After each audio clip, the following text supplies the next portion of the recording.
그리스도 우리가 늘 사모하며 그분 따라가는 제자들이 될 수 있게 주면 축원을 드립니다. 감기 몸살이 많이 지금 유행하고 있어서 많은 분들이 오늘도 저한테 못 오신다고 또 연락을 주셨어요. 어디서 예배를 지금 드리고 있든지 이 자리에 계시는 분들과 동일한 은혜가 그곳에도 임하기를 주님의 이름으로 축원을 드립니다. 그럼에도 불구하고 오늘 이 자리에 또 많은 분들이 함께 모여서 예배할 수 있어서 얼마나 감사한지 모르겠습니다. 우리 주건사님 지난주에 아파서 못 오셨는데 오늘 다시 회복돼서 오셔서 너무너무 감사하고, 우리 김학수 집사님 귀가 잘 안 들리신데도 불구하고 80이 넘도록 우리 교회 최고령이시거든요. 그럼에도 불구하고 그 자리에 항상 지키시면서 예배 드려주셔서 얼마나 또 감사한지 모르겠고, 또 코로나로 또 힘들었다가 오늘 또 다시 함께 와서 예배 드리는 우리 권사님도 계시고 우리 집사님도 계시고 너무너무 감사드립니다. 그리고 또 오늘 보니까 또 새로 오신 분들, 우리 교회 방문하신 분도 계셔서 그것도 얼마나 감사한지 모르겠고, 오늘 우리 드리는 예배가 저마다 모든 형편들은 다르지만 하나님께 나에게 주신 말씀이 되기를 주님의 이름으로 축원을 드립니다. 아멘. 오늘은 화목하게 하는 말씀, 여러분들이 가지고 있는 그 책 14번째 시간입니다. 오늘 말씀의 제목은 하나님의 이름이 나의 일거수일투족에 붙어 있다는 것을 모든 자리, 모든 상황에서 꼭 기억하십시오. 이런 제목으로 말씀 전하도록 하겠습니다. 제목을 제가 너무 길게 잡은 것 같다는 생각을 했습니다. 하나님의 이름이 내 삶과 같이 간다고 하는 거, 이거 하나만 우리가 온전히 기억한다 할지라도 내 입에서 나가는 말, 내가 내리는 결정, 그리고 내 손과 발로 행하는 그 모든 행위조차도 아무래도 조심스럽지 않을까, 이런 생각들을 해보게 되어집니다. 내가 하나님의 백성으로 이 땅을 살아가는 한 나와 하나님의 이름이 늘 함께 간다고 하는 거, 그걸 꼭 기억하십시오. 이런 제목으로 말씀 전하도록 하겠습니다. 오늘 본문은 이스라엘 백성들이 기브온 족속들에게 속아서 그들과 평화의 조약을 맺는 사건을 기록하고 있습니다. 속아서 맺은 조약입니다. 이스라엘 백성들이 여리고성과 아이성을 잇따라서 점령하는 것을 보고 가나안 땅에 있는 모든 족속들에게 비상이 걸렸습니다. 그래서 가나안 민족들이 이스라엘에게 대항하기 위하여 연합군을 결성하지요. 그 민족들 가운데 히위 족속이 있었는데 그 히위 족속에 속한 부족 가운데 하나가 바로 오늘 본문에 등장하는 기브온 사람들입니다.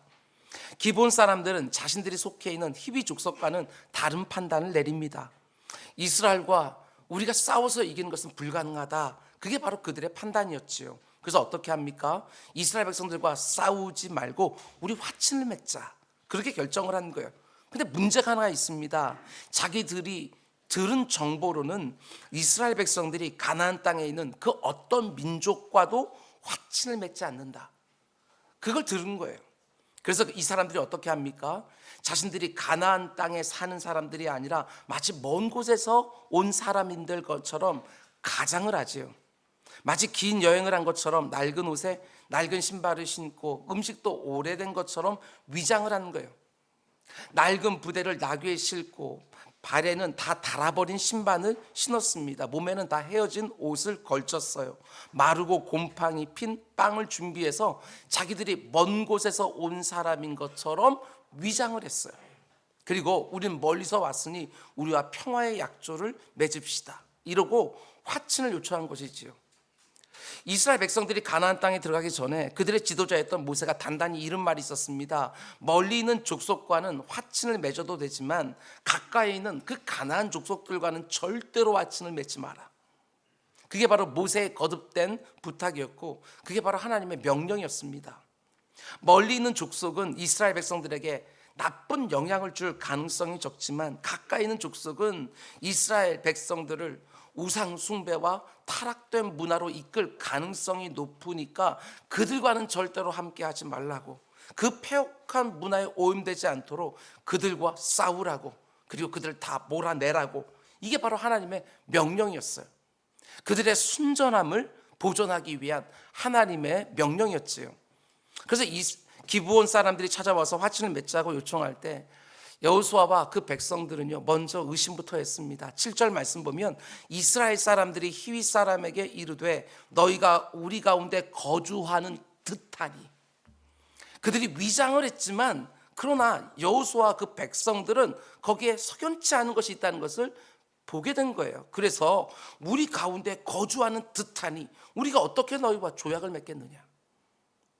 그 말을 듣고요, 기브온 사람들이 딱 잡아댑니다. 그러면서 이렇게 말하죠. 9절과 10절. 그들이 여호수아에게 대답하되 종들은 당신의 하나님 여호와의 이름으로 말미암아 심히 먼 나라에서 왔사오니 이는 우리가 그의 소문과 그가 애굽에서 행하신 모든 일을 들으며 또 그가 요단 동쪽에 있는 가나안 땅에 들어오기 전에 그 동쪽에 있는 아모리 사람들의 두 왕 곧 헤스본 왕 시온과 아스타롯에 있는 바산 왕 옥에게 행한 모든 일을 우리가 들었다. 기브온 사람들이 지금 하는 말을 들어보면 아주 치밀합니다. 전략을 세우고 의도적으로 이스라엘 백성들에게 지금 다가온 거예요. 잘 보면 이들이 하나님의 이름을 거론합니다. 이스라엘 백성들이 믿는 여호와 하나님의 이름을 거론하면서 그분이 행하신 일을 우리가 다 들었습니다. 그것도 이들이 얼마나 전략을 잘 세웠는지 오래전에 있었던 일들만 언급을 하지요. 요단강을 건너기 전에, 가나안 땅에 들어오기 전에, 모세가 지도자로 있을 때에 있었던 일들만 지금 이야기하고 있는 거예요. 여호수아가 지금은 새로운 지도자가 되었고 이미 가나안 땅에 들어와서 정복 전쟁을 벌이고 있는데 그것은 마치 모르는 것처럼, 최근에 일어났던 일들은 전혀 모르는 것처럼 자신들이 아주 멀리서 온 낯선 사람들이라는 것을 믿게 하려고 하는 거예요. 그래서 결국 어떻게 되어집니까? 15절 말씀 보면 결국 여호수아가 그 백성들과 함께 화친 조약을 맺습니다. 뭔가 의심쩍었어요. 분명히 우리 가운데 속에 거주하는 듯 보였는데 결국에는 화친 조약을 맺습니다. 15절 여호수아가 곧 그들과 화친하여 그들을 살리라는 조약을 맺고 회중 족장들이 그들에게 맹세하였더라. 기브온 사람들의 치밀한 속임수에 여호수아도 완전히 속아 넘어갔습니다. 기브온 사람들과 화친을 맺고 나서 참 어이없게도요 3일 뒤에 알아요. 고작해야 3일. 아, 우리가 저들에게 속았구나. 저들도 가나안 민족 중에 하나구나. 너무 섣부르게 화친 조약을 맺은 것이지요. 그러나 하나님의 이름으로 맹세하면서 조약을 맺었기 때문에 그 약속을 무르지는 못하는 거예요. 그래서 이스라엘 백성들이 기브온 사람들과 함께 살게 되었다. 그게 바로 오늘 본문에 나오는 사건의 개요예요. 여러분, 이 사건을 이 귀한 성경에 기록해 놓은 하나님의 의도하심이 있지 않겠습니까? 그 이유를 우리가 듣는 것이 설교 말씀을 듣는 것이죠. 가장 먼저 우리가 이 사건을 통해서 생각해 봐야 될 것은 이 사건이 언제 일어났는가, 그 시점이 굉장히 중요합니다. 도대체 어떤 상황에서 여호수아와 이스라엘 백성들이 속아서 화친 조약을 맺었느냐. 오늘 본문 앞에 나오는 사건들을 좀 살펴보면 이스라엘 백성들은 하나님의 권능으로 여리고성을 무너뜨리는 너무나 감격적인 승리를 경험했습니다. 그러나 곧바로 또 우리가 아는 것처럼 여리고성과 비교할 수 없이 작은 아이성 전투에서는 너무나 큰 패배를 경험하는 거예요. 감격적인 승리도 경험하고 쓰디쓴 패배도 경험하고. 그러나 그 아이성 역시도 하나님께서 이스라엘 백성들에게 은혜로 다시 주십니다. 그런 경험들을 통해서 이스라엘 백성들은 깨닫게 되지요. 아, 전쟁에 이기고 지는 것이 우리에게 달린 것이 아니구나. 하나님께 달린 것이구나. 이걸 깨닫게 돼요. 당연하지요. 자기들의 힘으로는 절대로 이길 수 없는 여리고성, 자신들이 함락을 했어요. 자신들의 힘으로 얼마든지 얻을 수 있는 아이성, 패배했어요. 그런 사건들을 경험하면서 우리가 이기고 지는 것이 우리에게 달린 것이 아니라 철저하게 하나님께 달린 것이구나 하는 것을 깨닫게 되어지는 것이지요. 그걸 깨달은 다음에 오늘 본문 9장 바로 앞에 있는 8장 맨 마지막에 보게 되었으면 그 유명한 에발산과 그리심산의 언약 체결이 나와요. 하나님의 말씀에 온전히 순종하면 하나님이 주시는 승리와 복을 누리게 되지만 불순종하게 되었으면 패배와 저주가 임한다는 사실을 지금까지 전쟁을 통하여 그들이 몸으로 직접 체험했기 때문에 이제부터는 하나님 말씀에만 온전히 순종하겠다고 에발산과 그리심산에서 축복과 저주를 선포하며 하나님 앞에 서약을 하지요. 너무 어이없게도 그렇게 굳게 다짐한 직후에 9장으로 딱 넘어오자마자 기브온 사람들에게 속아서 화친을 맺어요. 가나안 사람들과 절대로 화친을 맺지 말아라. 반드시 진멸하고 몰아내라. 그게 하나님의 명령이었어요. 그런데 이스라엘 백성들이 속아서 그 말씀을 깨뜨린 것이지요. 하나님 앞에 굳게 말씀을 지키겠다고 결심한 직후에 하나님의 말씀을 어이없게 깨뜨리고 만 거예요. 의도적으로 깨뜨렸다고 한다면 그럴 수 있다고 생각해요. 악하니까 우리들은. 그런데 속았어요. 그래서 더 안타까운 거예요. 이해가 되시지요? 사흘 정도만 지나도 그들이 가나안 족속 중에 하나라는 것을 분명히 알 수가 있었는데 속아서 하나님의 말씀을 깨뜨리고 그분 앞에서 서약했던 것을 깨뜨리고 만 거예요. 악한 게 아니라 어리석어요. 그래서 안타까워요. 이스라엘 백성들이 보여준 모습 속에서 하나님 여러분과 저에게 주시는 교훈이 있습니다. 얘들아, 큰 승리 뒤에는 반드시 유혹도 따라오고 시험도 따라옵니다. 그러니 더욱더 경성해라. 이 말씀을 하시는 거예요. 내가 간절히 원하는 것을 이루고 나면 이게 참 희한한데도요, 유혹이 있습니다. 정말 시험이 찾아오는 거예요. 하나님이 큰 은혜를 주시고 큰 승리를 주신 다음에 우리를 의도적으로 유혹을 허용하시고 시험을 허락하시는 것이 절대로 아니에요. 우리에게 문제가 있어요. 우리 믿음의 선배들이 입버릇처럼 말하는 게 큰 은혜 뒤에는 꼭 유혹이 오더라, 시험에 들더라. 왜 그럴까? 다른 이유가 없습니다. 우리가 방심해요. 큰 은혜를 경험하면 그게 내가 잘해서가 아닌데, 하나님이 은혜가 뭐라고요? 우리에게 자기의 조건이 안 되는데도 불구하고 일반적으로 베풀어주는 호의잖아요, 하나님의. 근데 불구하고 내가 뭔가 된 것처럼 우리는요, 마음이 높아지고 그러면서 방심하게 되었어요. 여지없이. 이스라엘 백성들의 모습을 한번 보십시오. 여리고성, 정말 난공불락의 성이에요. 가나안 땅의 가장 강력한 성입니다. 지금까지 단 한 번도 함락돼 보지 못한 성. 성벽이 얼마나 두껍든지 그 위에는 마차가 이 양쪽으로 지나갈 정도 넓은 그렇게 견고한 벽을 가지고 있어요. 그런데도 하나님 말씀에 따라 하루에 한 바퀴씩 일주일에 7바퀴 돌고 나팔이며 큰 소리 나니까 다 무너져 버린 거예요. 그 광경을 보면서 이스라엘 백성들이 얼마나 감격스러웠겠어요. 그런데 여리고성의 그 감격적인 승리를 경험한 직후에 아이성에서는 어땠다고요? 자기들의 실력으로 마치 여리고성을 함락이라도 한 것처럼 하나님께 묻지도 않고 자기 힘으로 싸우려다 하다가 정말 완벽하게 패배하고 맙니다. 방심한 거예요. 큰 승리 이후에 오히려 방심하다가 패배를 당한 거예요. 이스라엘 백성들이 다시 하나님 앞에 매달리며 도움을 구했을 때 하나님이 또다시 은혜로 그 아이성을 함락하게 해주시지요. 그리고 아이성 승리 다음에 이스라엘 백성들이 그리심산과 에발산에서 언약하는 거예요. 하나님, 이제부터는 오직 하나님 말씀대로만 살겠습니다. 그런데 곧바로 자신들의 언약을 깨뜨려요. 기본 사람들에게 속아서 화친 언약을 맺은 것은 틀림없지만 결과적으로 보게 되었으면 하나님과 맺은 언약을 깨뜨렸어요. 방심했습니다. 방심하다가 하나님과의 언약을 깨뜨리고 만 거예요. 여러분과 저도 절대로 예외가 아닙니다. 우리가 은혜를 많이 경험하면 영적으로 더 깊어지고 죄의 유혹에도 더 민감해져야 되는데, 우리가 잘 아는 것처럼 여러분과 저의 영적 실력이 그 정도가 안 된다고요. 큰 성공, 큰 일 경험하고 나면 오히려 방심해버리는 경향이 있어요. 내가 얼마나 어리석은지, 얼마나 분별력이 모자라는지 그걸 한순간도 잊지 말아야 되는데, 큰 성공, 큰 은혜를 경험하고만 나면 언제나 내 마음이 은근히 높아지는 거예요. 그러면서 방심하게 되어지는 것이지요. 뭔가 잘 된 것 같을 때에도 내가 얼마나 엉터리 같은 죄인인지 그 알고 하나님의 은혜만 딱 견고하게 붙들어야 되는데, 승리가 이어질 수 있도록 경성해야 되는데 그걸 못하는 거예요. 그러다 보니까 승리했다 패배했다가 또 승리했다가 패배했다가 복을 받았다가 저주를 받았다가 하나님의 은혜를 경험했다가 그 가운데 징계를 경험했다가 계속 그렇게 되었는 거예요. 하나님께 문제가 있는 게 아니라 여러분과 저에게 문제가 있는 거예요. 우리 이런 교만함과 어리석음을 잘 아신다 하나님은 사도 바울을 통해서 엄히 말씀하셨습니다. 우리 잘 아는 구절이지요. 그런즉 선줄로 생각하는 자는 넘어질까 조심해라. 서 있으니까 넘어지는 거예요.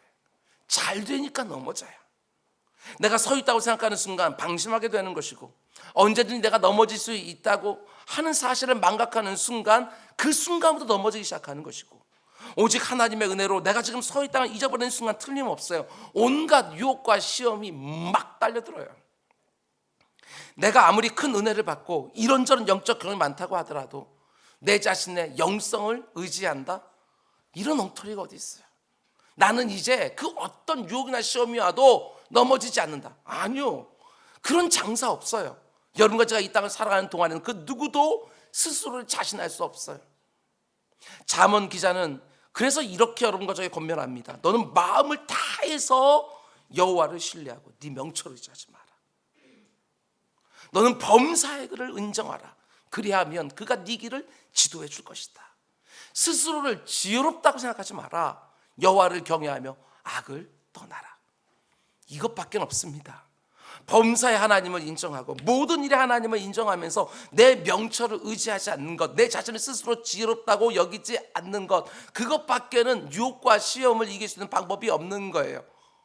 방심할 수가 없지요. 늘 경성하여 하나님만 붙들게 되어지는 거예요. 그러나 내 자신을 신뢰하고 내 자신을 지혜롭게 여기는 순간 오늘 본문에 나오는 여호수아와 이스라엘 백성들처럼 섣부른 판단을 하고 잘못된 결정을 내리기가 쉽다는 거예요. 이스라엘 백성들이 홍해를 건넜습니다. 바닷속에 길이 난 거예요. 밀물과 썰물 때문에 그저 그 다닐 수 있는 길 나는 정도가 아니라 바다가요 양쪽에 벽을 이루었어요. 그 가운데 속에 길이 났어요. 하나님이 바람으로 다 말려주셔서 마른 땅을 걷는 것처럼 바다를 건넜어요. 어마어마한 일이지요. 여리고성을 빼앗았어요. 칼 한 번 휘두르지 아니하고 성벽이 다 무너지는 거예요. 말이 안 되는 것이지요. 이스라엘 백성들처럼 이렇게 어마어마한 은혜를 경험하고 하나님의 권능을 눈으로 직접 목도한 민족은 아무도 없어요. 그런데 어떻게 합니까? 여리고성에 승리하더니 아이성에서 패배하고 막강한 가나안 연합군들과 전쟁에서 연전연승을 하면서도 그 가운데 기본 사람들이 얄팍한 속임수에 넘어가서 와치를 맺고, 이게 여러분과 저의 실력이에요. 우리를 어떻게 의지하겠어요? 여러분, 어떤 승리, 어떤 성공을 받았다 할지라도 겸손하셔야 됩니다. 교만은 패망의 선봉이라는 말을 여러분 절대로 가볍게 들으면 안 돼요. 수도 없이 우리 보지 않습니까? 하나님의 은혜가 아니면 내가 얼마나 유혹에 취약한 엉터리인지 정말 겸손하셔야 돼요. 하나님의 도움이 없어도 내 힘과 내 경험으로 뭔가를 이룰 수 있는 것처럼 생각하는 순간 내 마음 저 깊은 곳 교만이 스물스물 올라와요. 그 교만이 나를 방심하게 하는 것이고 그 가운데 엉터리 같은 판단과 결정을 하게 되는 것이지요. 그럼 이게 중요하지 않습니까? 그 놀라운 승리의 경험들을 가지고 있는 이스라엘 백성들이 왜 그렇게 섣부른 판단과 잘못된 결정을 내렸을까? 그 이유를 아는 것이 우리에게 너무너무 소중한 거예요. 오늘 본문이 친절하게도 명확하게 가르쳐 줍니다. 이스라엘 백성들의 그 교만과 그 방심이 어디로부터 생겼는지 그걸 한번 보여주는 거예요. 14절 15절 보십시오. 무리가 그들의 양식을 취하고는 어떻게 할지를 여호와께 묻지 아니하고, 눈에 보이시죠? 어떻게 할지를 여호와께 묻지 아니하고 여호수아가 곧 그들과 화친하여 그들을 살리라는 조약을 맺고 회중 족장들이 그들에게 맹세하였더라. 어떻게 할지를 여호와께 묻지 아니하고, 이게 핵심이에요. 왜 하나님께서 굳이 이 구절을 이 표현을 여기다 써서 딱 담아 놓으셨겠느냐고요. 그 이유는 명확해요. 너희들이 나에게 묻기만 했으면. 저들을 보면서 맨 처음에 우리 가운데 사는 가나안 족속 아닐까 그렇게 보였다고 말했잖아요. 뭔가 의심정어도 있었는데 왜 하나님께 묻질 않았을까? 우리 인생들은 다들 외모만 보니까 그들이 잘 가장을 하고 거짓말을 잘하게 되어지면 마음이 흔들리게 하고 넘어질 수도 있지만, 근데 하나님은 중심을 보시니까 절대 속지 않으실 때인데 하나님께 묻지 아니하고 화친 조약을 맺어요. 어디에서? 가나안 땅 들어오기 전에 맺은 게 아니에요. 가나안 땅에 안에 들어와서 맺은 거예요. 그러면 그 가운데 더욱더 조심했어야지. 근데 그들이 묻지 아니하고 그들과 조약을 맺었다, 이렇게 말하고 있는 거예요. 왜 그렇게 급하게 조약을 맺었는지 저는 이해할 수가 없어요. 3일만 지나면, 아니 조금만 더 알아보면은 그들이 얼마든지 자기 지척에 살고 있는 가나안 족속이라는 걸 알았을 터인데 왜 그렇게 섣부르게 신속하게 조약을 맺었을까? 여러분 새겨 들으셔야 돼요. 단지 그때 그 자리에 있던 사람들만의 문제가 아니에요. 우리도 이럴 때가 얼마나 많은지 몰라요. 그 신속하게 잘못된 분별과 판단과 결정으로 말미암아 우리가 그 쓰디쓴 결과를 맛볼 때가 너무나도 많이 있다는 것입니다. 하나님 말씀하는 거예요. 아무개야, 너는 왜 내게 묻지를 않느냐? 내가 범사의 모든 일 나를 인정하라고 하지 않았느냐? 근데 왜 스스로를 지혜롭게 여기고 스스로를 신뢰하다가 그런 엉터리 같은 결정을 했느냐? 지금 이게 무슨 꼴이냐 도대체?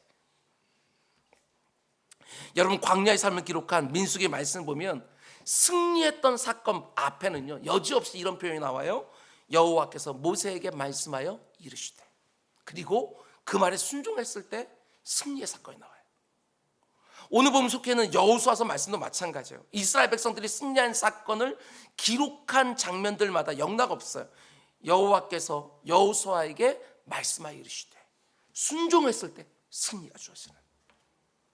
근데 오늘 본문을 읽어보면 그런 표현을 어디서 찾아볼 수가 없어요. 기브온 사람들이 찾아와서 화친 조약을 요청할 때 여호수아가 하나님께 묻고 하나님 말씀을 기다렸다면 절대로 이런 잘못된 결정을 안 했겠지요. 그런데 하나님께 묻지를 않으니까 제대로 분별하지 못하는 거예요. 왜 묻지를 않았을까? 저는 이렇게 묵상을 했어요. 오늘 본문을 쭉 읽다 보면 기브온 사람들이 조약을 맺자고 하면서 제안했던 그 조건이요 너무 좋았던 거예요.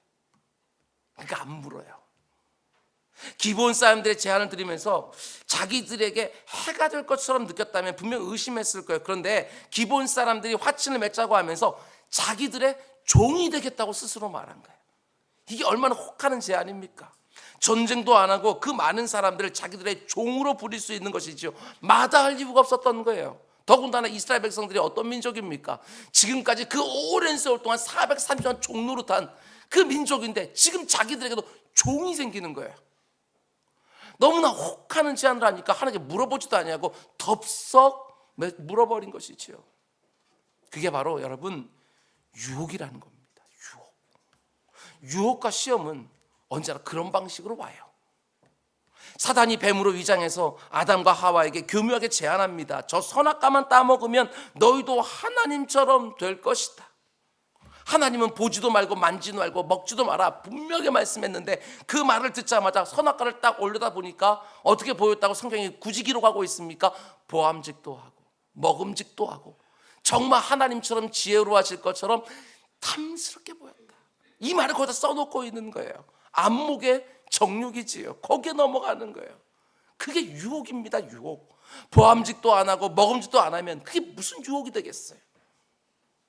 창세기에 나오는 아담과 하만이 아닙니다. 오늘 본문에 나오는 여호수아와 이스라엘 백성들만이 아니에요. 여러분과 저도 얼마든지 그럴 수 있는 거예요. 나에게 이익이 될 것 같지도 않고 나를 즐겁게 해주지 못할 것처럼 보이는 어떤 제안은 절대로 마음을 흔들리지 않아요. 뭔가 위험해 보이고 걸릴 것 같고 상당한 대가를 치러야 되는 그 위험한 일에는 정말 신중해지는 것이지요. 돌다리로 두드려 볼 정도로 세밀하게 따져보고 함부로 결정 안 합니다. 하나님 앞에 나아가서 이걸 해야 되느냐 말아야 되느냐, 이게 기회인지 이게 미혹인지 정말 수없이 물으면서 하나님 앞에서 치열하게 분별해요. 우리도. 근데 반대로 내가 생각하기에 좋아 보이면 묻지를 않아요. 보암직도 하고 먹음직도 하고 나에게 이익이 될 것 같으면 도무지 묻지를 않는 거예요. 아니 오히려 더 안 물어요. 보암직하고 먹음직하면. 왜 그렇습니까? 하나님 그거 먹지 말라고 할 것 같아서 안 묻지요. 나는 이거 손에 꼭 쥐고 싶은데 하나님 이거 내려놓으라고 할까 봐 안 물어요. 나는 이거 꼭 하고 싶은데 그거 하지 말라고 말씀하실까 봐 오히려 안 물어봐요. 그게 나를 충분히 행복하게 하고 있는데 하나님 이게 정말 하나님의 뜻이 맞습니까? 아니면 내가 지금 미혹당하고 있는 건 안 물어봐요. 왜? 행복하니까 지금. 이게 우리라고요. 아닙니다. 여러분 절대로 그러면 안 돼요. 내가 얼마나 분별력이 떨어진 엉터리인 줄 알아야 돼요. 그리고 하나님께 묻는 것이지요. 내 눈에 아무리 좋아 보여도 얼마든지 나를 넘어지게 한 유혹이 있는 줄 알고 하나님 앞에서 치열하게 분별해야 돼요. 조금만 붙들고 있으면 돼요. 한 3일만 붙들고 있으면 되는데 우리는 그걸 그냥 나라 할 것 같아서 그걸 신속하게 뭔가를 내 스스로 결정할 때가 얼마나 많은지 몰라요. 아니요. 제가 늘 말씀드린 것처럼 하나님 뭔가 늦어서 자신이 주려고 하는 것을 못 주시는 경우가 없다고요. 근데 우리는 그걸 분별하는 그 시간을 두려워하면서 그냥 내 마음대로 할 때가 너무너무 많은 거예요. 보암직도 하고 먹음직도 하며. 여러분 이 부분을 묵상하면서 여러분과 저의 기도를 좀 돌아봤어요. 기도. 특별히 어떤 기도? 분별의 기도. 성도님들이 저한테 그런 말 많이 문의하시거든요. 목사님, 어디가 하나님의 뜻인지 모르겠어요. 뭐가 하나님의 뜻이고 뭐가 악한 마귀가 나를 미혹하기 위해서 지금 이런 마음을 주는 것인지, 아니면 내 안에 있는 잘못된 욕망이 자꾸 하나님의 뜻인 것처럼 생각하게 만드는지, 하나님 목사님 어떻게 이걸 분별해야 됩니까? 하고 묻는 경우가 있어요. 그런데 자, 이거 하나는 꼭 말씀드릴 수 있어요. 사안사마다 다 분명히 다를 것이고, 뭔가 거기에는 법칙이 있는 것이 분명히 아니기 때문에 말하기가 조심스럽지만 분명한 하나는 분명히 있어요. 하나님의 뜻을 정말 분별하기 원하신다면 뭔가 결정해 놓고 나가지 마라. 그러면 분별이 안 돼요. 다시 말씀드립니다. 하나님의 뜻이 정말 뭔가를 알고 싶다면 먼저 마음에 결정해 놓고 나가지 마십시오. 난 이거 하고 싶은데. 그러면 분별이 안 돼요. 절대로 분별이 안 돼요. 훨씬 더 많은 경우에 내 뜻은 다 세워놨어 이미. 그리고 하나님께 허락받으려고 하는 거예요. 그러니까 분별이 안 되지. 하나님의 뜻을 물어보는 기도를 드릴 때도 있지만, 일단 내 눈에 좋아 보이기만 하면 먼저 결정부터 해버려요. 그리고 하나님께 지지를 구하는 기도를 드려요. 그러니까 분별이 안 되는 거예요. 그러다가 내가 원하는 거 정말 손에 딱 들어오기 시작하면 하나님이 내 기도에 응답해 주셨다. 근데 정말 그게 하나님의 응답인지 어떻게 할 수 있냐고요. 그게 유혹이 아니라고 어떻게 확신할 수 있냐고요. 그래서 먼저 물어야 되는 거예요. 얼마든지 하나님이 나에게 놓으라고 말씀하시면 내려놓을 준비하고 하나님께 물어야 제대로 분별할 수 있어요. 내 마음이 싹 기울어 있는 상태에서 어디 하나님의 뜻이 있습니까? 가르쳐주면 뭐예요? 탁탁 전해버리지. 그러면서 덩터리 같은 거, 내가 마음에 다 정해놓고 자꾸 하나님이 나에게 그거 아니라고 말씀하시는데도 지금 악한 마귀가 하나님 뜻에 못 순종하도록 나를 오히려 힘드는 것처럼 그렇게 착각하기도 하고, 나에게 믿음이 없나? 자꾸 다른 생각이 든다고 이렇게 말하기도 하고, 엉터리예요. 그게 분별하는 기도가 아니라고요. 만일 내가 뭔가를 다 결정해 놓고 하나님의 지지만을 원하고 있다고 한다면 그 엄유하신 하나님을 고작해야 내 결정을 합리화하는 도구로 사용하는 것에 지나지 않아요. 내가 다 결정해 놓고 그 가운데 속에 내가 원하는 쪽으로만 다 생각을 하면서 그 일을 저지르고 나서도 내가 이렇게 많이 기도했노라고 하나님을 끌어다가 내가 내린 결정을 합리화시킬 때가 얼마나 많은지, 거기다가 종교적인 수사를 붙이고 특별한 체험까지 갖다 붙이면서 내 결정이 하나님의 뜻 안에서 이루어진 것이라고 스스로를 위안할 때가 얼마나 많은지.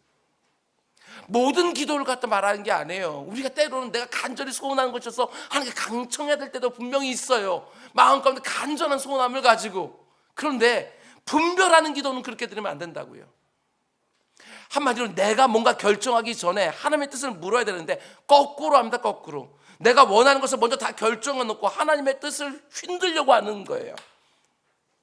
하나님이 놓으라고 말씀하시면 얼마든지 하나님 뜻 앞에 내려놓으려고 모든 문을 활짝 열어놓고 기도해야 되는데, 내가 원하는 문 하나만 딱 열어놓고 하나님이 그 안에 들어와 주기를 원하는, 무슨 분별이 되겠어요. 거기서 내 뜻을 먼저 세워놓으면 기도의 자리에서 하나님 뜻을 분별하는 게 여간 어렵지가 않습니다. 꼭 기억하시기 바랍니다. 아무리 하나님 말씀을 주셔도 내가 원하는 것이 확신이 들 때까지 그 자리를 떠나지 않는 거 고집스럽습니다. 내가 원하는 것을 허락해 줄 때까지, 지지해 줄 때까지 기도의 자리에서 하나님의 뜻을 바꾸려고 생떼를 쓰기도 하고, 하나님이 거절하는 것을 나의 믿음 없어 생각하기도 하고, 내 기도를 그치게 하려는 악한 마귀의 꾀임으로도 생각하기는 거예요.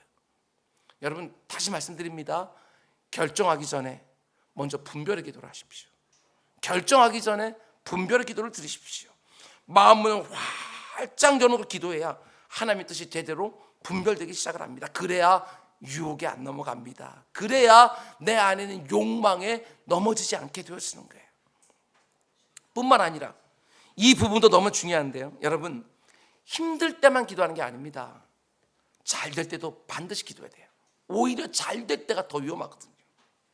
내 힘으로 안 될 때, 빈들에서 걸을 때도 하나님의 일하심을 놓고 기도해야 되지만, 내가 하는 일이 술술술 잘 풀릴 때도 기도의 자리를 한결같이 지키고 있어야 돼요. 그래야 실수하지 않아요. 이 세상을 살다 보면 여러분도 경험해 보셨겠지만 저도 이런 경험을 할 때가 있어요. 내 자신을 내 원래의 모습보다 더 우월하게 생각하게 만드는 환경을 만날 때가 있어요. 다시 말씀드립니다. 내가 내 자신을 내 자신이 있는 것보다 더 우월하게 생각하게 만드는 환경을요, 우리는 살면서 몇 번을 만나요. 다른 사람들은 다 실패하는데 나는 성공했어요. 나는 적은 수고를 했는데 많은 것을 거두었어요. 그렇게 되어지면 내 자신을 스스로 우월하게 생각하는 거예요. 그럴 때 더욱 조심하셔야 됩니다. 교만이라는 위험에 노출되기가 너무너무 쉬운 거예요. 그 교만에 영적으로 방심하다가 정말 엉터리 같은 결정을 내리기가 쉬워지는 거예요. 나에게 성공이 찾아올 때 교만도 함께 찾아온다는 거 꼭 기억하시기 바랍니다. 틀림없어요. 성공이 나에게 오는데 교만의 손을 붙잡고 함께 와요. 언제나 그래요. 그때 교만해지지 않는 것, 그게 정말 영적 실력이지요. 성공하는 게 실력이 아닙니다. 성공한 후에도 여전히 겸손한 것, 거기서 내 실력이 어김없이 드러나는 거예요. 겸손한 사람은 악한 마귀가 무너뜨리지 못해요. 왜? 언제나 하나님만 붙들고 그분에게 물으며 사니까. 근데 참 희한하게도 뭔가 큰 성공을 이루고 대단한 성취를 이루기만 하면 이런 부분이 현격하게 약화된다는 것입니다. 성공과 함께 교만이 은밀하게 찾아오기 때문에 방심하게 되지요. 그때는 기도하는 태도도 참 많이 달라집니다. 힘들고 어려운 일을 만났을 때는 정말 절절하게 하나님께 부르짖지만 일이 잘 풀릴 때, 좋은 일이 생겼을 때, 내가 기대한 것보다 더 큰 것을 얻었을 때 기도하는 태도, 기도하는 횟수, 기도하는 시간 정말 달라져요. 하나님이 왜 이 일을 잘 풀게 해주시는지, 왜 이렇게 좋은 일을 내게 허락하셨는지, 하나님 왜 내 기대보다 더 큰 것을 주셨는지, 그 성공 안에 담겨있는 하나님의 의도하심이 무엇인지를 분별하려고 하지는 아니하고 그냥 그걸 누리려고만 할 때가 많아요. 그래서 성공 이유가 더 위험한 것이지요. 원고를 작성하면서요, 제가 맨 처음에는 이렇게 원고를 작성했습니다. 우리는 성공한 다음에 잘못된 결정을 하기가 쉽다. 맨 처음에 원고는 이렇게 제가 작성을 했어요. 근데 그걸 다시 읽고 다시 읽고 하면 화이트로 지우고 제가 쉬워진다, 잘못된 결정을 내리기가 쉬워진다 이러고 능동체를 썼던 것을 수동태로 바꿔놓았어요. 왜? 이게 자동이니까. 내 의지와 상관없이 자동이니까. 잘 되면 교만해져요. 내가 교만하겠다고 생각한 게 아니고 잘 되면 교만해져요. 자동이에요. 그리고 교만해지면 방심해져요. 자동으로. 그리고 방심하게 되어지면 잘못된 결정을 내리기가 쉬워져요. 나도 모르는 사이에 그렇게 되는 거예요. 그래서 우리는 뭔가 성공하게 되었으면, 큰 은혜를 경험하게 되면 더 의도적으로 경성해야 돼요. 의도적으로. 우리 주임을 한번 보십시오. 오병이어의 놀라운 기적을 딱 행하고 나자 많은 사람들이 예수님에게 몰려들어서 자신들의 왕이 되어달라고 막 아우성을 치는 거예요. 그때 우리 주님 어떻게 합니까? 제자들은 배에 태워서 다 건너편을 다 보내고 우리 주님 무리를 다 흩어버리셨어요. 그리고 홀로 산으로 올라가셔요. 그리고 기도하셨다. 왜 이렇게 하셨을까? 우리 주님이 아시지요. 그런 것들이 얼마나 마음을 흔들어 놓는지 아시는 거예요. 우리 주님도 큰 성공과 큰 은혜 뒤에 그렇게 극히 주의하셨는데 여러분과 제가 그 성공과 성취 가운데 교만과 유혹을 넉넉히 물리친다? 어림없지요. 사도 바울도 고린도전서 15장에서 이렇게 고백합니다. 내가 나 된 것은 하나님의 은혜로 된 것이니 내게 주신 그의 은혜가 헛되지 아니하여 내가 모든 사도보다 더 많이 수고하였으나 내가 한 것은 아니고 오직 나와 함께 하신 하나님의 은혜로다. 하나님의 은혜, 이것이 내 마음 중심과 내 입술에 붙어 있어야 성공 뒤에 교만과 방심과 얼마든지 싸울 수 있어요. 성공과 성취 이후에 내가 드러나면 장사 없습니다. 교만과 방심으로 반드시 무너지는 거예요. 내가 아니라 나를 통해서 일하신 하나님만 딱 드러나야 되는 것이죠. 그분께만 돌려줘야 되는 영광을 내가 중간에서 조금이라도 가로채기 시작하고 누리는 순간 5만 가지 유혹은 다 달려드는 거예요. 여러분, 우리의 신앙생활은 잘 드시기 바랍니다. 다른 게 아니에요. 내가 어떤 상황이 있든지 하나님께 물으며 사는 거, 이게 신앙생활이에요. 이걸 좀 더 우리가 자주 사용하는 단어로 표현하게 되었으면 우리가 말씀 생활을 얼마나 강조합니까? 우리가 기도 생활을 얼마나 강조해요. 근데 이걸 한마디로 딱 묶으면 하나님께 물으며 사는 거, 그렇게 되어지는 거예요. 이 안에 하나님의 뜻이 다 담겨 있으니까 말씀을 묵상하면서 하나님의 뜻을 묻는 것이요. 그리고 그 말씀 붙들고 기도의 자리에 들어가서 하나님의 상황을 알아면서 하나님의 뜻을 묻는 것이고, 그래서 신앙생활은 하나님께 순간순간 묻는 거, 그게 신앙생활이에요. 기도의 자리에서 하나님께 묻고 물으면서 순간순간은 삽니다. 마치 아무것도 모르는 어린아이처럼 아버지 하나님께 사안사안들을 묻고 이것이 그분의 뜻이다 하고 분별이 딱 되는 순간 그 판단을 하고 그 결정을 하면서 우리는 사는 거예요. 그게 신앙생활이라고요. 그런 면에서 성경이 왜 아브라함을 가리켜 믿음의 조상이라고 말하고 있는지 그것이 보여져요. 잘 한번 보십시오. 우리가 아주 익숙한 구절인데 창세기 11장에서 바벨탑 사건이 딱 끝나고 모든 사람들 하나님이 다 흩어놓으신 다음에 12장이 딱 되자마자 하나님이 한 사람을 부르시는데 그 사람이 아브라함 아닙니까? 그때 하나님은 이렇게 말씀하셔요. 창세기 12장 1절, 여호와께서 아브라함에게 이르시되 너는 너의 고향과 친척과 아비집을 떠나 내가 내게 보여줄 땅으로 가라. 우리 잘 아는 표현이고요. 그리고 설교도 많이 들었어요. 내가 보여준 땅으로 가라 이렇게 말하지 않고 내가 너에게 보여줄 땅으로 가라 이렇게 말씀하셨어요. 히브리서 기자는 이 말씀을 놓고요, 그 믿음장에서 이렇게 말합니다. 갈 바를 알지 못하고 아브라함이 갔다, 이게 믿음이다 이렇게 말하지요. 근데 오늘 본문과 연결해서 보게 되어지면 저는 또 다른 묵상이 가능했었어요. 여기서 보게 되어지면 보여준 땅으로 갔으면 어떻게 됐고, 보여줄 땅으로 갔으면 아브라함이 어떻게 되었고, 하나님은 그를 믿음의 조상으로 만들어야 되는데 하나님 어떻게 해야 되는지 하나님이 아시니까 이런 표현을 쓰신 거예요. 보여줄 땅으로 가라. 왜? 보여줄 땅이니까. 아브라함이 본토 친척 아비집을 떠나자마자 어떻게 했겠어요? 물었겠죠. 하나님께. 모르니까, 어디로 갈지 모르니까 갈 바를 알지 못하고 믿음으로 출발을 했어요. 그럼 출발한 다음에는 물었겠죠. 당연히 갈림길이 나올 때마다 물어봤을 거예요. 하나님, 이 길입니까 저 길입니까? 자기 마음대로 판단하지 않고 물었을 거예요. 때로는 많은 사람들이 여행하게 되어서 넓고 큰 길이 있는데 여기는 좁고 협착한 길이 있어요. 그럼에도 불구하고 어느 길인지 내가 판단하지 않고 그저 물었겠죠. 하나님 어느 길입니까? 그러면 하나님 이 길로 가라면 이 길로 갔을 것이고 저 길이면 저 길을 갈 것이고, 그러면서 약속의 땅인 가나안 땅에 도착을 하는 거예요.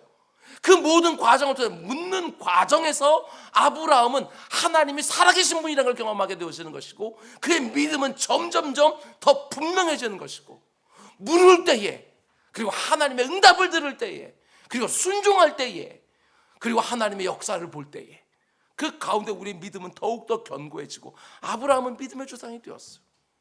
아브라함이 온전했습니까? 우리가 그를 잘 아는 것처럼요, 12장에서 하나님께서 부르셨는데 그 12장 똑같은데 그 중간에서요 하나님께 묻지 않고 움직였다 큰 낭패를 본 경험도 성경에 기록해 놓고 있어요. 하나님이 인도해 주신 그 가나안 땅에 정착해 사는데 기근이 왔어요. 약속의 땅에 기근이 임했어요. 하나님이 가라는 곳에 순종해서 왔는데 거기 아주 심각한 기근이 임한 거예요. 그러면 어떻게 하는 게 맞겠어요? 하나님께 그때도 무릎 꿇고 물어야지요. 하나님, 이걸 제가 어떻게 이해됩니까? 하나님이 하라는 대로 해서 여기 왔는데 이렇게 예기치 못한 어려움을 만났습니다. 물어야죠 거기서. 근데 아브라함이 어떻게 해요? 애굽에 물이 있다는 소식을 듣고 하나님께 묻지 않고 떠나버리는 거예요. 그래서 그 애굽 땅에서 하마터면 자기 아내도 빼앗기고 자기도 죽을 뻔했어요. 아브라함의 인생이 보여주는 건 너무 명확해요. 범사 하나님을 인정하면서 그분께 물으며 살 때는 성공을 했고요, 스스로 판단하고 결정할 때는 넘어져 실패했어요. 아주 심플하죠. 여러분, 낯선 해외 여행을 떠나면요 누구나 다 어린아이가 돼요. 모르니까. 길도 모르고 언어도 서툴고 문화도 낯설어서요 실수하기가 쉬워요. 그래서 아주 간단한 것도 못할 때가 많아요. 자주 묻게 되어져요. 항상 휴대폰으로 막 정보도 찾아보고, 그리고 조금 언어가 된다고 싶으면 그러니까 사람들에게 막 물어보고. 우리는 낯선 곳에 가면 항상 물어요. 그런데 그것이 바로 우리의 나그네 인생길이에요. 이해가 되시죠?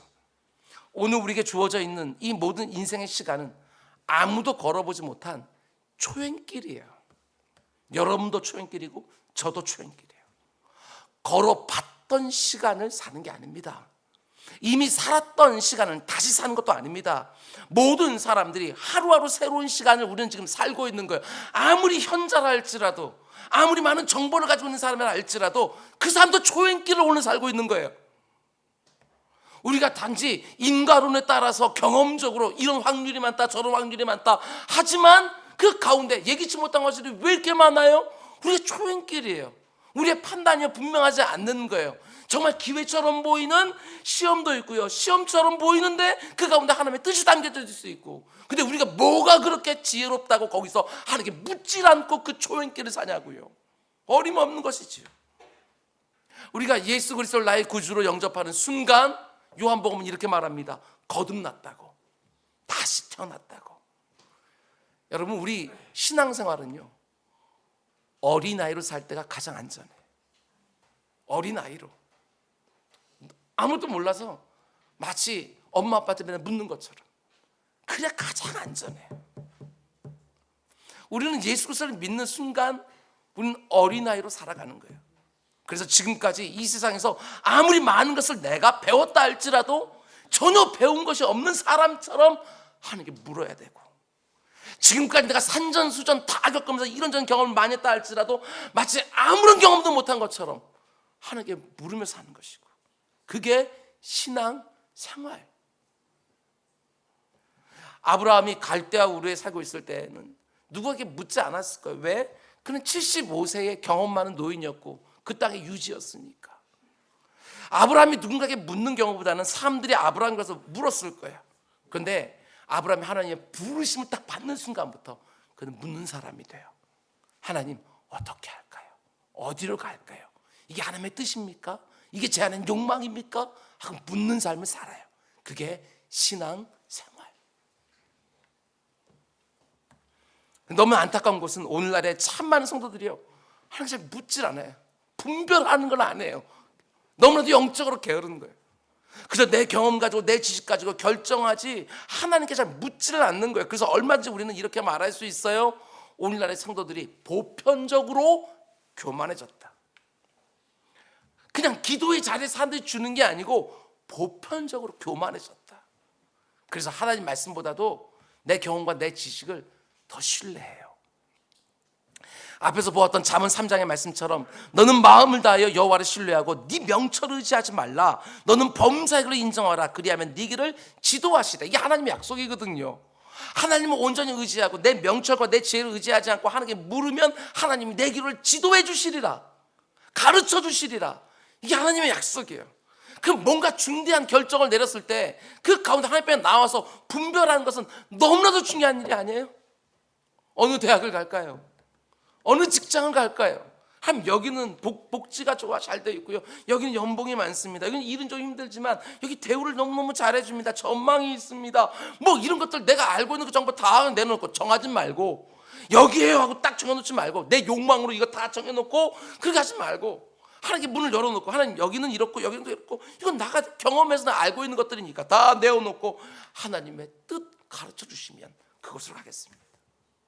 결혼 문제도 마찬가지고, 내 인생에 뭔가 직장생활을 마치고 사업을 시작할 때도 마찬가지고, 사업하다가 다른 것으로 또다시 뭐 확장을 하든지 축소라든지 바꾸든지 할 때도 마찬가지고, 어린아이처럼 묻는 거예요, 하나님 앞에.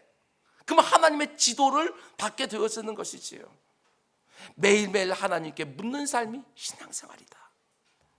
어제를 이렇게 살았기 때문에 오늘도 이렇게 살면 된다? 누가 그것을 갖다 확신할 수 있어요? 오늘은 그 어느 누구도 살아보지 못한 전혀 새로운 길이기 때문에 하루를 시작하자마자 하나님께 내 길을 물으며 우린 시작하는 것이지요. 그게 바로 하나님을 범사에 인정하며 사는 성도의 신앙 생활. 여러분, 우리 하나님 앞에서 어린아이로 삽시다. 그리고 하나님께 순간순간 물읍시다. 그게 바로 실패하지 않는 유일한 길이에요. 지금까지 어떻게 살았든 이제부터는 내 남은 모든 날들을 하나님께 묻고 하나님의 인생을 기다리고 하나님의 인생이 분별되었지만 온전히 순종하며 살아가는 우리 모두 다 될 수 있기를 주님의 이름으로 축원을 드립니다. 그리고 이제 마지막으로 이 부분까지 보셔야 됩니다. 이게 참 중요한 주제인데요, 속아서 조약을 맺었잖아요. 그리고 그걸 알았어요, 속았다는 거. 근데 그 다음이 어떻게 합니까? 이 사람들이 그 속아서 맺은 화친 언약을 끝까지 지키기로 그들이 결심을 해요. 이걸 어떻게 이해해야 되는가? 한번 생각해 보십시오. 여러분, 이게 그냥 당연히 하나님의 이름으로 언약을 맺었으니까 이거 우리가 지킨다, 속았지만 여러분 이렇게 하고 그냥 지나갈 일이 아니에요. 잘 보면 기브온 사람들이 이스라엘 백성을 속였어요. 그리고 조약을 맺었어요. 그러면 가나안 사람들이 아닌 것처럼 속여서 조약을 맺었으니까 그럼 사실 이 조약은 무효잖아요. 무효. 속였으니까. 우리를 속였다는 것에 오히려 더 화를 내면서 더 처참하게 그들을 징벌할 수도 있어요.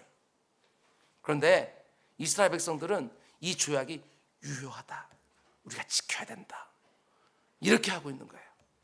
19절과 20절, 모든 족장이 온 회중에게 이르되 우리가 이스라엘의 하나님 여호와로 그들에게 맹세하였은즉 이제 그들을 건드리지 못하리라. 우리가 그들에게 맹세한 맹약으로 말미암아 진노가 우리에게 임할까 하노니 이렇게 행하여 그들을 살리리라. 무슨 말입니까? 한마디로 요약하면 이런 뜻이지요. 여호수아가 기브온 사람에 속아서 조약을 체결했어요. 이 땅은 승리 가운데 교만해지고 방심해지다가 하나님께 묻지도 않고 잘못된 결정을 내리고 만 거예요. 그러나 그 잘못된 결정이 더 심각한 죄로 이어지는 것은 여호수아가 맡고 있는 것이고, 자신들의 잘못된 그 결정이 더 심각한 죄로 이어진 것은 여호수아가 맡고 있는 거예요. 더 심각한 죄가 무엇입니까? 하나님의 이름으로 맹세한 것을 함부로 깨뜨리는 거. 그걸 더 심각하게 보는 거예요. 그리고 하나님은 그것을 또 귀히 인정해 주셨어요. 여러분과 저도 실수할 수 있어요. 하나님께 묻지 않고 잘못된 결정을 할 때도 있어요. 그런데 어떤 사람들 보면 너무 어리석게도 그 실수를 덮기 위해서 더 큰 실수를 저질러요. 작은 죄를 덮기 위해서 더 큰 죄를 짓기도 하는 거예요. 작은 거짓말을 덮기 위해서 더 큰 거짓말을 하다가 감당이 안 되는 경우를 만나기도 하고, 도둑질하다가 주인을 만나게 돼서 거기서 해코지하게 되면 처음엔 되돌릴 수가 없는 치명적인 대가를 치르게 되어지는 거예요. 여호수아 그걸 알았지요. 잘못된 결정을 한 거, 속아서 잘못된 결정, 그건 어리석은 거야, 악한 게 아니라. 그런데 그 다음에 하나님의 이름으로 맹세해놓고, 우리가 속아서 그랬으니까 하나님의 이름으로 맹세한 것도 얼마든지 깨뜨릴 수 있다고 생각하면 그것은 하나님의 진노를 받을 일이다. 여호수아는 그렇게 생각을 한 거예요. 여호수아와 이스라엘 백성들의 그 족장들은 지금 오직 하나님의 이름에만 딱 집중하고 있어요. 저는 이게 참 놀라웠거든요. 하나님의 이름. 19절 말씀 다시 보십시오. 모든 족장이 온 회중에게 이르되 우리가 이스라엘 하나님 여호와로 그들에게 맹세하였은즉 이제 그들을 우리는 건드리지 못하리라. 이스라엘 백성들이 그 조약을 지켜야 될 이유는 딱 하나밖에 없어요. 하나님의 이름으로 우리가 맹세했기 때문에. 그 이유밖에 없어요. 비록 자기들이 속아서 맺은 조약이라 할지라도 너무나도 분별하지 못하고 어리석어서 성급하게, 그러나 하나님의 이름으로 맹세한 것을 돌이키는 것, 그건 정말 우리가 주의해야 된다, 신중해야 된다. 우리는 그런 똑같은 예를요, 이삭의 축복 기도를 보면서 우리는 알 수 있어요. 여러분도 한번 그 성경책을 읽으면서, 부분을 읽으면서 한번 의심했던 적이 있을 거예요.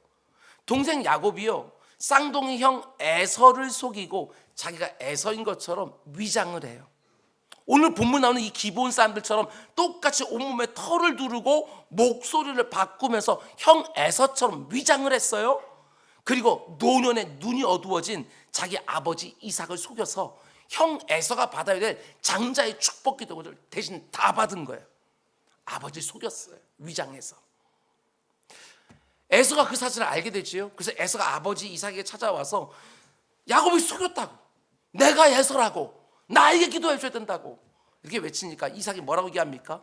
하나님의 이름으로 한번 축복한 그 내용 바꿀 수가 없다, 변경할 수가 없다.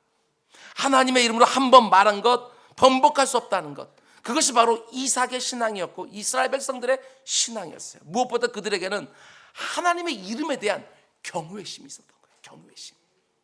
율법을 보게 되어지면 하나님의 이름으로 맹세한 것은 내 목숨을 걸고 지켜야 되는 거예요. 아무리 큰 손해가 있어도 이름에 대한 경외심이 있었어요. 오늘날 우리 성도들에게 가장 부족한 것 중에 하나가 바로 하나님의 이름에 대한 경외심. 이게 얼마나 박약한지 몰라요. 우리가 그분의 백성으로 이 세상을 살아가는 한 나와 하나님의 이름이 늘 함께 가거든요. 내가 하는 말에, 내가 하는 행동에, 내가 하는 계획이나 약속이나 거래 가운데, 그리고 인간관계 가운데 다 무엇이 포함되어 있느냐? 내가 믿는 하나님의 이름이 다 들어있는 거예요. 그분을 나의 왕이라고 내가 고백하고 있고 그분을 나의 아버지라고 부르면서 이 땅은 살고 있기 때문에 그분의 이름과 내 인생이 함께 붙어서 흘러가는 거예요. 한순간도 잊으면 안 됩니다. 하나님의 이름이 나의 일거수일투족에 다 붙어 있어요. 하나님의 이름의 명예를 정말 생각한다고 한다면 오늘 이스라엘 백성들이 자기들이 치러야 대가들이 뭔지를 분명히 알면서도 그 조약을 끝까지 지키려고 그렇게 애를 썼던 것처럼 우리 역시도 하나님의 이름 때문에 내 감정도 조절할 수 있어야 돼요. 그분의 이름 때문에 때로는 내 눈에 다 보니 이익도 얼마든지 포기할 수 있어요. 하나님의 그 이름에 담긴 명예이기 때문에 하나님 다른 사람들은 다 쉽게 하는 일들도 우리는 그거 두려워 떨면서 거절할 때도 있어요. 그분의 이름 때문에 내가 너무나 하고 싶은 일들도 난 그거 안 한다고 그만둬야 될 때가 얼마나 많은지 몰라. 모든 상황과 모든 시간 속에서 하나님의 이름과 그분의 명예를 먼저 생각하는 사람들, 그리고 그렇게 생각하고 사는 사람들이 정말 행복하다고 믿는 사람들, 그들이 바로 그분의 백성이고 그리고 여러분과 저 그분의 자녀들이죠. 오늘 본문에서 마찬가지입니다. 여호수아와 이스라엘 장로들은 기본상을 속아서 맺은 너무나 억울한 조약이었지만 하나님의 이름 때문에 그 조약을 지키기로 결정해요. 비록 실수하고 잘못된 결정을 했지만 그것보다 훨씬 더 큰 잘못과 죄는 하나님의 이름으로 맺은 언약을 함부로 깨뜨리는 것이라고 생각을 하는 거예요. 우리가 하나님의 이름으로 언약을 해놓고 지키지 않는다면 이 가나안 사람들이 우리가 믿는 하나님을 어떻게 보겠느냐, 그러면서 속아서 맺은 조약까지도 신실하게 지켜요. 여러분과 저에게 이런 모습이 좀 있었으면 좋겠어요. 내가 그리스도인 이 땅을 사는데, 내가 하나님의 자녀와 그분의 백성으로 이 땅을 사는데, 내가 사는 그 모습 하나하나가 그분의 명예와 그분의 이름과 딱 붙어 있다고 하는 거, 그걸 알고 살면 우리가 좀 더 경성하며 이 땅을 살 수 있지 않을까. 그리고 초라한 내 인생 위에 하나님의 이름의 영광이 하나씩 하나씩 쌓여질 때 그 감격은 이루 말할 수가 없어요. 이제 또 한 주간 우린 또 세상을 살게 되어질 텐데 아무도 살아보지 못한 시간들을 삽니다. 우리 어린아이처럼 물으며 삽시다. 이번 한 주 내 삶의 경건한 습관이 배어있지 않는다 할지라도 아침에 일어나서 중요한 일들이 있지 않습니까? 결정하고 판단해야 될 것도 많이 있지 않습니까? 하나님 어디를 원하십니까? 무엇 하기를 원하십니까? 하나님께 다 이렇게 맡겨놓고 물어보면서 하루를 출발하고 그날 저녁에 우리 또 고백해야죠. 하나님이 맞았습니다. 하나님의 판단이 정말 정확한 걸 또 경험했습니다. 그러면서 감사하며 살아가는 우리 모두가 다 될 수 있기를 주님의 이름으로 축원을 드립니다. 우리 기도하겠습니다. 사랑의 주님, 우리가 얼마나 어리석은 사람들인지, 작은 이익에도 얼마나 분별력이 흐려지는 사람들인지 늘 고백하게 하시고, 보암직도 하고 먹음직도 한 거 사방에 천지로 깔려 있는데 그 가운데 잘못된 결정하지 않도록, 엉터리 같은 실수하지 않도록 우리의 발걸음을 지도하여 주시옵소서. 이 모든 말씀 예수님의 이름으로 기도드렸습니다. 아멘, 아멘. 우리 말씀 생각하면서 우리 찬송가 94장 우리 1절과 3절만 찬양합니다. 94장입니다.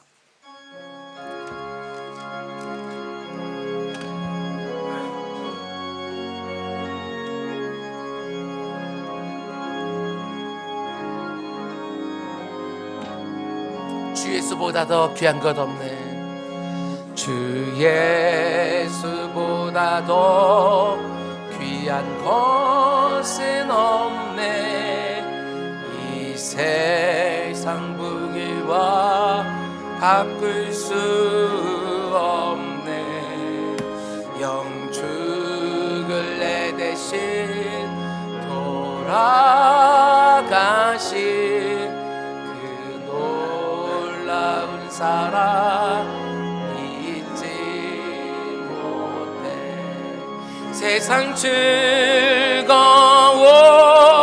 다 버리고 세상 자랑 다 버렸네. 주 예수보다도 귀한 것은 없네. 예수 밖에는 없네. 3절입니다. 3절. 주 예수보다 더 귀한 것 이 세상 행복과 바꿀 수 없네.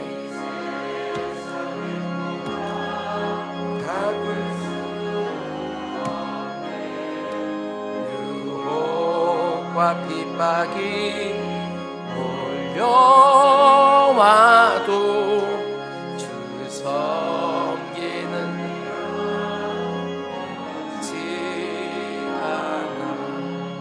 세상 즐거움 다 버리고 세상 자랑 다 버렸네.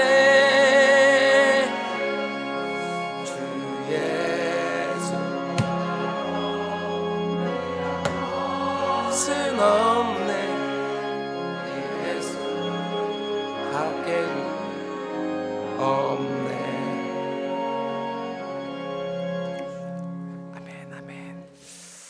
오늘 광고 내용들이 좀 많습니다. 우리 주보를 좀 참고해 주시기 바랍니다.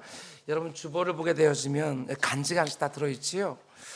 돌아오는 토요일, 이번 주 토요일 날 10시부터 우리 여선교회 연합으로 해서 바자회가 있습니다. 좋은 곳에 사용되어지는 바자회인데요.